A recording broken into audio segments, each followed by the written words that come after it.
ভাৰতবৰ্ষৰ গণতান্ত্ৰিক ব্যৱস্থাটোক যেন বিজেপি চৰকাৰখন অহাৰ পাছৰ পৰা মষিমূৰ কৰিবলৈ বা মোহাৰি পেলাবলৈ এটা চেষ্টা কৰা হৈছে।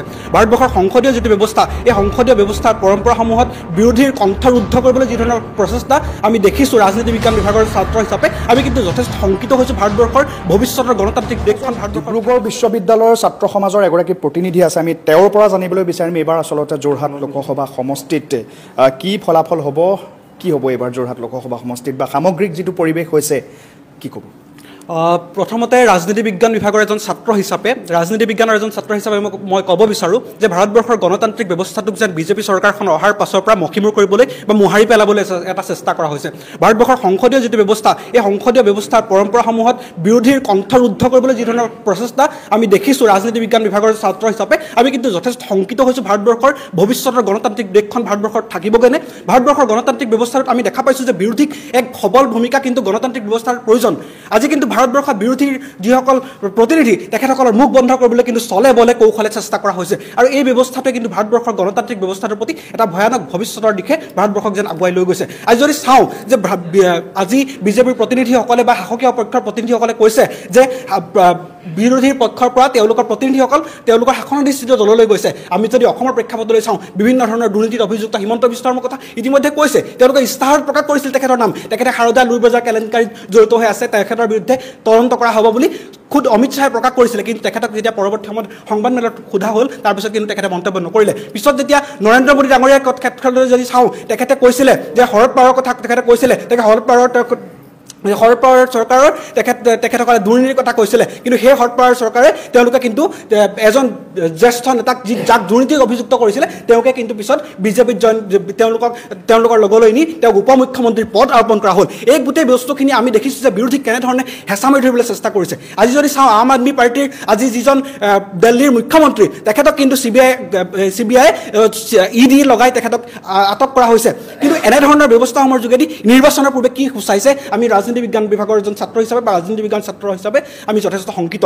দ্বিতীয় আমি ক'ব বিচাৰোঁ যোৰহাট লোকসভা সমষ্টিৰ এজন ভোটাৰ হিচাপে, যোৰহাট লোকসভা সমষ্টিত কিন্তু ইমান দিনে আমি একো উন্নতি নেদেখিলোঁ। তেখেতসকলে কৈছে ৰাস্তা ঘাটৰ উন্নয়নৰ কথা, তেখেতসকলে নিজে চাওক 37 চনৰ ৰাষ্ট্ৰীয় ঘাইপথৰ অৱস্থা কি যি শোচনীয় পৰিস্থিতিত প্ৰত্যেক দিনাই দুৰ্ঘটনাৰ পতিত হয় প্ৰতিজন যাত্ৰী, কিন্তু তাৰ পাছতো কিন্তু তেওঁলোকৰ এই কামখিনি কৰিবলৈ তেওঁলোকে আগ্ৰহী নহয়। এজন প্ৰতিনিধিয়ে মনে মনে কৈছে যে মানুহসকলে বোলে মাটি এৰি দিয়ে, কিন্তু কেতিয়াবাই মাটি তেওঁলোকে অধিগ্ৰহণ কৰিলে, কিন্তু ভূমি অধিগ্ৰহণ কৰাৰ পাছতো কিন্তু ৰাস্তাটো ইমান দিনে সম্পূৰ্ণ কৰিব নোৱাৰিলে। ইটোৰ পাছত সিটো কোম্পানী আহে আৰু ইটোৰ পিছত সিটো কোম্পানী গুচি যায়, দুৰ্নীতিত লিপ্ত হৈ টকা লয় আৰু গুচি যায়। কিন্তু তেওঁলোকে সেই কথাখিনি সমৰ্থন আজি সংসদত মাত মাতিবলৈ কিন্তু যোৰহাটৰ কথাখিনি মাত মাতিবলৈ কিন্তু যোৰহাটৰ সাংসদজনে মাত মাতিব লাগিছিলে, লোকসভাত তেওঁ বলিষ্ঠ কণ্ঠ প্ৰকাশ কৰিব লাগিছিলে, কিন্তু যোৰহাটৰ সাংসদজনে প্ৰকাশ কৰিব নোৱাৰিলে। কলিয়াবৰ সমষ্টিৰ সাংসদ গৌৰৱ গগৈ হৈ থাকোঁতে তেখেতে এই ৰাস্তাটোৰ কথা উত্থাপন কৰিবলগীয়া বিষয়ৰ সৃষ্টি হ'ল। কেনেধৰণৰ লজ্জাজনক কথা। আজি তেখেতসকলে উন্নয়নৰ কথা কৈছে, তেখেতসকলে মেডিকেল কলেজ বনোৱাৰ কথা কৈছে। যোৰহাট চিকিৎসা মহাবিদ্যালয় কেতিয়াবা সৰু কাহানি বাই নিৰ্মাণ কৰা হ'ল, কিন্তু যোৰহাট চিকিৎসা মহাবিদ্যালয়ৰ চিকিৎসা ব্যৱস্থা কিন্তু সম্পূৰ্ণ কৰা নহ'ল। আপুনি নিজে উল্লেখ কৰিছে যে যিজন বৰ্তমান যোৰহাটৰ সাংসদ, খুদ সাংসদজনক চিকিৎসা কৰিবলৈ যোৰহাট লোকসভা সমষ্টিৰ যিখন আটাইতকৈ ডাঙৰ চিকিৎসালয়, সেই চিকিৎসালয়খন কিন্তু তেওঁলোকৰ দক্ষতা নাই। তেনে ক্ষেত্ৰত তেওঁলোকে নতুন মেডিকেল কলেজৰ নামত বিল্ডিং বনাই ঠিকাদাৰক ধনী কৰি থাকিলে নহ'ব। তেওঁলোকে কেৱল মাত্ৰ উন্নয়নৰ নাম গৈ কেইখনমান ফ্লাইঅভাৰ বনাই ঠিকাদাৰক উন্নতি কৰাটোৱে কেৱল উন্নয়ন নুবুজাই, তেওঁলোকে প্ৰকৃতাৰ্থত গ্ৰামাঞ্চলত কেনেধৰণৰ উন্নতি হৈছে সেই কথাখিনি আপোনালোকে গাঁৱত সোমাই চাওক। হিতাধিকাৰীৰ সৃষ্টি হৈ আজিৰ তাৰিখত প্ৰত্যেকগৰাকী মহিলা কিয় 1200 টকাৰ বাবে তেওঁলোকে ৰৈ থাকিব লগা হয়? মাহটোত 1200 টকা ৰৈ প্ৰত্যেকগৰাকী গৃহিণী আজি ৰৈ থাকিব লগা হয় কিয়? মোৰ ঘৰৰ সন্মুখতে দেখিছোঁ যে স্কুলত পঢ়াবৰ কাৰণে, মহাবিদ্যালয়ত পঢ়াবৰ কাৰণে মোৰ লগৰে এজন ছাত্ৰক তেখেতে বিশ্ববিদ্যালয়ত পঢ়াবৰ কাৰণে আজিৰ তাৰিখত তেখেতসকলৰ পৰিয়ালৰ সামৰ্থ্য নাই, তেওঁলোকে 1200 টকা ৰৈ থাকিব লগা হয়। আজি গেছৰ চিলিণ্ডাৰ তেখেতসকলে কৈছে, আজি দেখিছোঁ মোবাইলত ভিডিঅ' চালে তেখেতসকলৰ এডভাৰ্টাইজ আহে, আজিৰ তাৰিখত তেখেতসকলৰ বিজ্ঞাপন প্ৰকাশ পায় তেখেতসকলে গেছৰ চিলিণ্ডাৰ দি তেখেতসকলে সহায় কৰিলে, কিন্তু আজি গেছৰ চিলিণ্ডাৰ এবাৰ বিনামূলীয়াকৈ লোৱাৰ পিছত কিন্তু পুনৰবাৰ ক্ৰয় কৰিবলৈ সেইগৰাকী মহিলাৰ সক্ষমতা বা গৃহিণীসকলৰ সক্ষমতা আজিৰ দিনটোত নোহোৱা কৰি পেলোৱা হৈছে। গতিকে এনে প্ৰেক্ষাপটত তেওঁলোকে উন্নয়নৰ নামত এটা ফটাঢোল বজাইছে, আৰু ফটাঢোল বজাই বৰ্তমান সময়ত অসমক যেনেধৰণে সাংবিধানিকভাৱে হওক বা আজি কাখনৰ ক্ষেত্ৰলৈ প্ৰত্যেকজন ব্যক্তিয়ে কাখনৰ কথা কৈছে। আজি 6 জনগোষ্ঠীৰ জনজাতিকৰণৰ প্ৰসংগটো ইতিমধ্যে গুৰুত্বপূৰ্ণ এটা বিষয়। এজন জনজাতীয় প্ৰতিনিধি হৈ এজন আহোম সম্প্ৰদায়ৰ তেখেতসকলে নিজেই আগত পূৰ্বে তেওঁলোকে জনজাতিকৰণৰ দাবী উত্থাপন কৰিছিলে, কিন্তু সাংসদ হৈ তেওঁলোকে সংসদত কিয় মাত মাতিব নোৱাৰে? কিয় তেওঁলোকে প্ৰশ্ন উত্থাপন কৰিব নোৱাৰে? তেখেতসকলে কৈছে যে মাত মাতিলে উন্নয়ন কৰা নহয়। আৰু এই সংসদখনত মাত মাতিবৰ কাৰণেতো তেখেতসকলক সাংসদ বনোৱা হৈছে। সংসদৰ প্ৰতিনিধিত্ব কিয় কৰে? কিয় তেখেতসকলৰ সন্মুখত এটা মাইক্ৰফোন লগাই দিয়া হয় তেওঁলোকৰ সন্মুখত কিয় এখন ডেস্কত তেওঁলোকৰ সন্মুখত এটা মাইক্ৰফোন দিয়া হয় তেখেতসকলৰ যাতে কথাখিনি প্ৰকাশ কৰিব পাৰে কিন্তু 10 বছৰে তেখেতে এটা মাত মাতিব নোৱাৰিলে সংসদত কিন্তু তেখেতসকলে বিতৰ্কত অংশগ্ৰহণ কৰিব নোৱাৰিলে আজি 6 জনগোষ্ঠী জনজাতিকৰণ এইটো কাৰণে প্ৰয়োজন অসমক যদি জনজাতি ৰাজ্যৰ মৰ্যাদা লাভ কৰিবলৈ হয় অসমে কিন্তু 6 জনগোষ্ঠী জনজাতিকৰণ লাভ কৰিবই লাগিব আৰু যদি 6 জনগোষ্ঠী জনজাতিকৰণ লাভ কৰিব পাৰে তেতিয়া অসমে ইনাৰলেণ্ড পাৰ্মিটৰ দৰে তেওঁলোকে ব্যৱস্থাসমূহ লাভ কৰিব পাৰিব যাৰ ফলত কাও অসমত তেতিয়াও বলবৎ নহ'ব যেনেধৰণে ইনাৰলেণ্ড পাৰ্মিট থকা উত্তৰ পূৰ্বাঞ্চল অন্য ৰাজ্যসমূহত কাও বলবৎ কৰা নহয় ঠিক আছে ধন্যবাদ আমি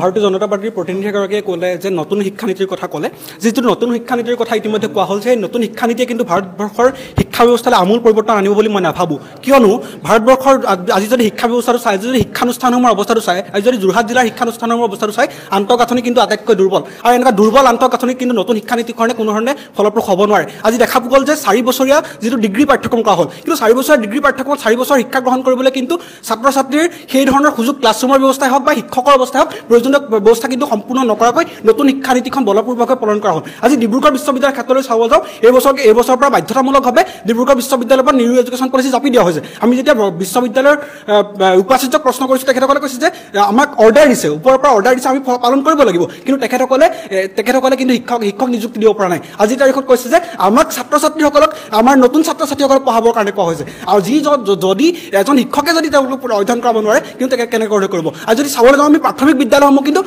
মাৰ্জ কৰি দিয়া হৈছে যদি এখন গাঁৱৰ যদি ভিতৰুৱা গাঁৱৰ যদি এজন ছাত্ৰ ছাত্ৰীয়ে বা দৰিদ্ৰ পৰিয়ালৰ ছাত্ৰ ছাত্ৰীজনে নিজৰ গাঁৱতে স্কুলখন আছিলে কাৰণে তেওঁ শিক্ষা গ্ৰহণ কৰিছিলে কিন্তু তেওঁ যদি বেলেগ এখন গাঁৱলৈ তেওঁ বাট কৰি পাই শিক্ষা গ্ৰহণ কৰিবলৈ নাযাব অৰ্থাৎ সেই এজন হ'লেও ছাত্ৰ ছাত্ৰী শিক্ষা ব্যৱস্থাটোৰ পৰা বঞ্চিত হ'ব আৰু বিজেপি যিটো কৈছে তেখেতসকলে একদম দূৰলৈকে বা তললৈকে গ্ৰাছৰুটলৈকে তেওঁলোকে যায় বুলি যে কৈছে সেই ছাত্ৰ ছাত্ৰীসকলৰ কথা কিন্তু তেওঁলোকে নাভাবিলে এই শিক্ষানুষ্ঠানসমূহ তেওঁলোকে ধ্বংস কৰা হ'ল